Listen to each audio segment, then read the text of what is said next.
Good morning, students. Today, let us see Chapter 1 Set Language in Mathematics. First, we see the introduction part. In our daily life, we often deal with collection of objects like books, stamps, coins, etc. Set language is a mathematical way of representing a collection of objects. நம்மளுடைய அன்றாட வாழ்க்கையில் நம்ம நிறைய பொருள்களை பயன்படுத்துகிறோம். For example, many books இருக்குன்னா collection of books. Many coins இருக்கு அப்படின்னா collection of coins. இந்த collection of objects தான் நம்ம mathematical wayல set languageன்னு represent பண்ணுறோம். Look at this picture. Here there are many fruits. How can we represent? It is a collection of fruits. Now let us see the definition of set.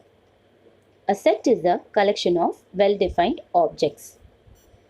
Here, well-defined collection of objects means that given a specific object, it must be possible for us to decide whether the object is an element of the given collection or not. Well-defined collection of objects அப்படின்னா நன்கு வரையறுக்கப்பட்ட பொருள்களின் தொகுப்பு. For example, the collection of all colors in a rainbow. இப்போ நாம் இன்னும் சில examples பார்க்கலாம். இப்போ இந்த பிக்சரில் பார்த்தீங்கன்னா 4 எக்ஸாம்பிள்ஸ் கொடுத்துருக்காங்க. First example collection of all vowels in English alphabets. இதில் vowels in English alphabetsனு யாரை நாம் கேட்டாலும் AEIOU அப்படின்னு சொல்லுவோம். அதே போல் collection of all odd numbers. collection of all odd numbersனால் 1, 3, 5, 7 etc. இல்லையா போயிட்டே இருக்கும். ஸோ இதை எத்தனை பேர்கிட்ட எப்படி கேட்டாலும் ஆன்சர் வந்து மாறப்போகிறது கிடையாது இல்லையா. ஸோ இது வந்து எக்ஸாம்பிள்ஸ் ஆஃப் செட்ஸ். அதே வந்து தேர்டு அண்ட் ஃபோர்த் எக்ஸாம்பிள்ஸை பாருங்கள். collection of all good teachers in your school. இப்போது இந்த கேள்வியை நான் உங்ககிட்ட கேட்டால் நீங்கள் வேறு ஒவ்வொரு டீச்சர்ஸை சொல்லுவீங்க. இதே வந்து உங்கள் ஃப்ரெண்ட்ஸ் கிட்ட கேட்கும்போது அவங்க வேறு டீச்சர்ஸை சொல்லலாம். அதாவது எனக்கு பிடிச்ச டீச்சர் உங்களுக்கு பிடிக்காது, அவங்களுக்கு பிடிக்கிற டீச்சர் உங்களுக்கு பிடிக்காமல் போகலாம் இல்லையா. அப்போ உங்களுடைய வியூஸ் வந்து மாறுது. ஸோ இந்த மாதிரி வரும்போது இது வந்து this is not a set. அதே போல் அடுத்த எக்ஸாம்பிள் பாருங்கள். collection of most talented cricket players in the world. இப்போ டேலண்டட் கிரிக்கெட் பிளேயர்ஸும் இதே போல் தான் ஒவ்வொருத்தருக்கும் தனிப்பட்ட கருத்துக்கள் இருக்கும். ஸோ மாறுபடும், விடை வந்து மாறுபடும் ஆன்சர் வந்து. ஸோ இப்போ இதுவும் வந்து செட்டுக்கான எக்ஸாம்பிள் கிடையாது. This is also not a set. இப்போது எலிமெண்ட்ஸ் ஆஃப் அ செட் என்ன அப்படின்னு சொல்லிட்டு நம்ம பார்க்கலாம். Each object in a set is called an element or a member of the set. ஒரு செட்டில் இருக்க ஒவ்வொரு ஆப்ஜெக்டையும் நம்ம எலிமெண்ட்டுன்னு சொல்லுவோம். இப்போது ஒரு செட்டை வந்து நம்ம எப்படி டினோட் பண்ணுவோம் அப்படின்னா கேபிட்டல் லெட்டர்ஸ் யூஸ் பண்ணி டினோட் பண்ணுவோம். எக்ஸாம்பிள் இங்கே ஏபிசி எந்த லெட்டர்ஸ்னாலும் இருக்கலாம். அதே போல் அதில் இருக்க எலிமெண்ட்ஸை வந்து நம்ம ஸ்மால் லெட்டர்ஸ் யூஸ் பண்ணி டினோட் பண்ணுவோம். ஸ்மால் லெட்டர்ஸ் தான் இருக்கணும்னு அவசியம் கிடையாது. அது மேபி நம்பர்ஸாகவும் இருக்கலாம், இல்லை வேர்ட்ஸாக கூட இருக்கலாம். For example A is equal to ABCD. இதில் பார்த்தீங்கன்னா B belongs to A. அந்த E மாதிரி ஒரு சிம்பிள் போட்டிருக்காங்க இல்லையா, அதுதான் belongs toன்னு சொல்லுவோம் நம்ம. இது என்ன மீனிங் அப்படின்னா B is an element of set A. அதாவது Bங்கிற எலிமெண்ட் வந்து செட் ஏல இருக்குது அப்படின்னு அர்த்தம்.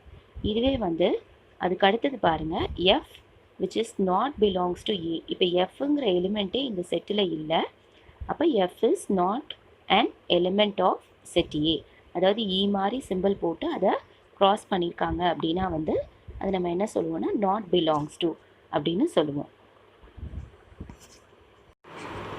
The elements of a set is always written within curly brackets. Now let us see the representation of a set. A set can be represented in 3 ways.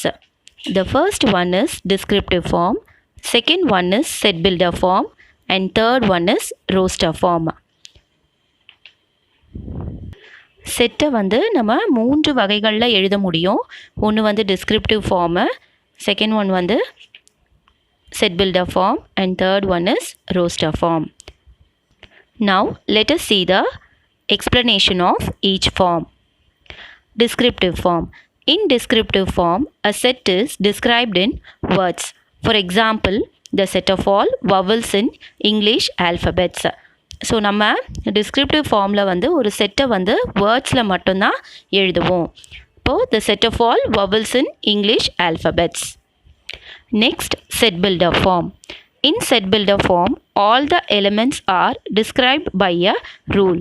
For example, A is equal to X such that X is a vowel in English alphabets. இப்போ இதில் பார்த்தீங்கன்னா A is equal to அந்த curly bracketsக்கு அப்புறம் X அப்புறம் colon use பண்ணியிருக்காங்க. இந்த கோலன்னா இந்த என்ன மீனிங் வரும், என்ன it stands for such that.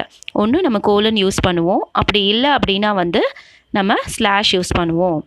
So இந்த செட் பில்டர் ஃபார்மில் வந்து we have to write A is equal to X such that X is a vowel in English alphabets. Next is roster form. A set can be described by listing all the elements of the set.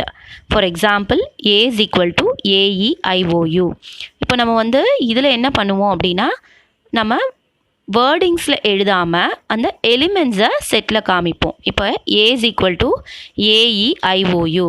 இதே வந்து நம்ம descriptive ஃபார்மில் வந்து வேர்ட்ஸில் எழுதணும் இல்லையா, வவல்ஸ்னு. இங்கே வந்து நம்ம என்ன பண்ணியிருக்கோம் அப்படின்னா, வவல்ஸ் என்னென்ன எலிமெண்ட்ஸ் இருக்கோ AEIOU அப்படின்னு எலிமெண்ட்ஸாக நம்ம காமிக்கிறோம். I think you all understood the basic definition of set language. So we can meet next class. Thank you, children.